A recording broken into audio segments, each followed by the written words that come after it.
Vamos exactamente, como decía María, al siglo XVIII, en que nació uno de los primeros clérigos, sacerdotes, muy influyentes en el proceso político del nacimiento de la Argentina, el deán Gregorio Funes, que introduce por primera vez el concepto de federalismo en la organización de aquello que todavía no era la República Argentina. Después hay toda una serie, una genealogía de sacerdotes ligados al poder, influyentes sobre el poder, políticos. En el Congreso de Tucumán hubo 33 congresales, 13 eran curas.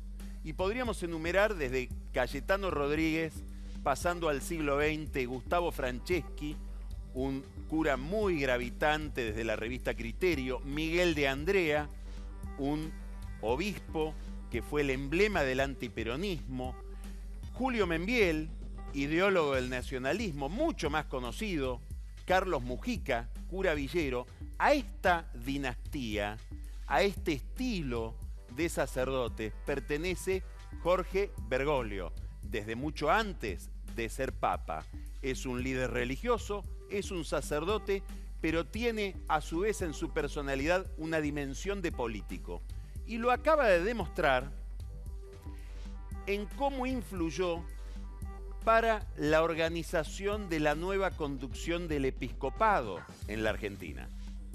Envió a un delegado de él, Monseñor Gallagher, desde el Vaticano, y Gallagher se encargó de que al frente de la Conferencia Episcopal Argentina estuviera Monseñor Ojea, obispo de San Isidro, muy ligado a Bergoglio, muy ligado al Papa Francisco, y al frente de la Comisión de Pastoral Social, que es el órgano de la Iglesia que interviene en política, que se pronuncia sobre las cuestiones sociales y económicas, un jesuita, que depende de Bergoglio desde la época en que Bergoglio conducía a los jesuitas en la Argentina. Estamos hablando de 30, 40 años atrás.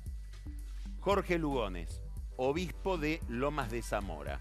Esas dos personas, muy ligadas, como decíamos, a la acción social y al Papa, son ahora la cara política de la Iglesia en la Argentina. Pero no solo dio esas señales.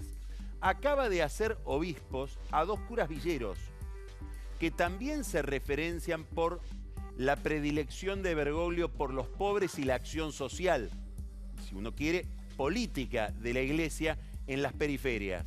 Uno, Jorge García Cuerva, es el cura villero de La Cava, en San Isidro. El otro, Gustavo Carrara, a quien se le asigna ahora la función de ser obispo y además ligado a la pastoral villera. ¿Qué quiero decir con esto? Que inaugura una especialidad de la pastoral social o de la política de la Iglesia para las villas de emergencia, para los que están más sumergidos. Bueno, ¿cómo se podría interpretar todos estos movimientos del Papa? Muy probablemente él está viendo el eclipse de Cristina Kirchner y del kirchnerismo, que tuvo una especial predilección populista por la distribución del ingreso, y además debe estar viendo que el peronismo, que tradicionalmente estuvo vinculado a la cuestión social, ahora pacta con un gobierno, el gobierno de Macri, que más allá de lo que diga públicamente, más allá de lo que digan sus intérpretes, sigue siendo visto Macri por Bergoglio como un hombre rico, si se quiere un poco insensible socialmente, que confía en que el automatismo de la inversión privada va a derramar hacia los pobres casi sin intervención del Estado. Esta es la versión Macri que hay en la cabeza del Papa. Frente a este juego político, interviene el Papa, por supuesto, no explícitamente, no expresamente, en la cuestión sindical. Hay dos detalles de los últimos 15 días. Recibe a Pablo Moyano en el Vaticano, habla con él, no se saca fotos, pero sí habla con Moyano, hijo, el más conflictivo de los Moyano, Pablo, que va a la Santa Sede con un grupo de 30 camioneros y con Gustavo Vera, un legislador marcadamente anti-macrista, marcadamente opositor, que está desde hace mucho tiempo muy ligado al Papa.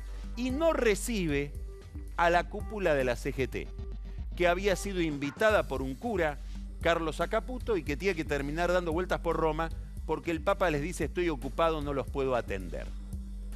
¿Por qué este alineamiento o esta gestualidad del Papa a favor de Moyano en contra de la CGT oficial? Dicho sea de paso, a la que pertenece Moyano. Bueno, hay un detalle a tener en cuenta. Esta reforma laboral que había elaborado Mauricio Macri y su ministro de Trabajo Jorge Triaca tenía un capítulo que se llamaba blanquear en el trabajo a los que dan trabajo, trabajadores que dan trabajo. ¿A qué se refería?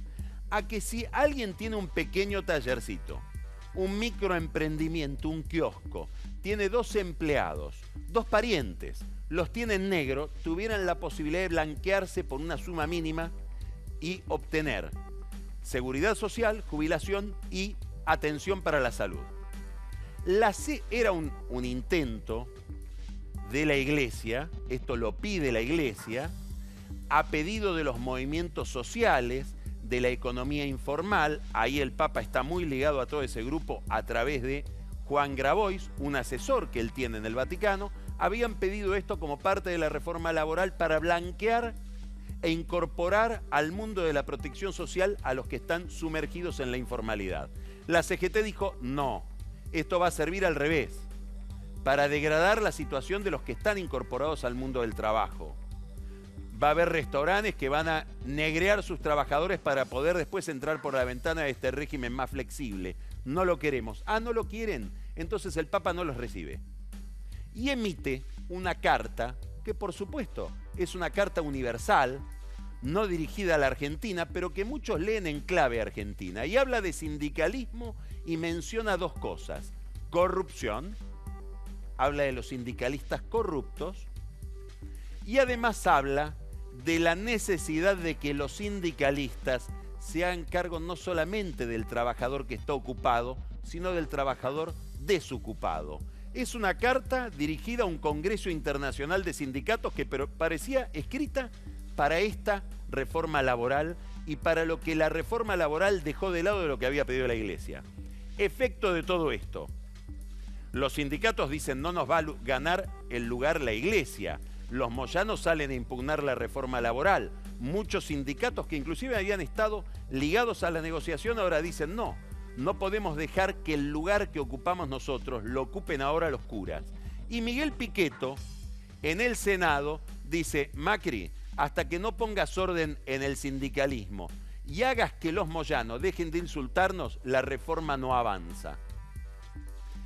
Hay un escritor italiano célebre, Italo Calvino, que dice: las ciudades, la característica de una ciudad se explica, la forma de ser de esa ciudad por el desierto frente al cual pelea, por el desierto frente al cual fue creada. Aquellos con los cuales nos enfrentamos, aquellos con los cuales tensionamos, determinan nuestra identidad.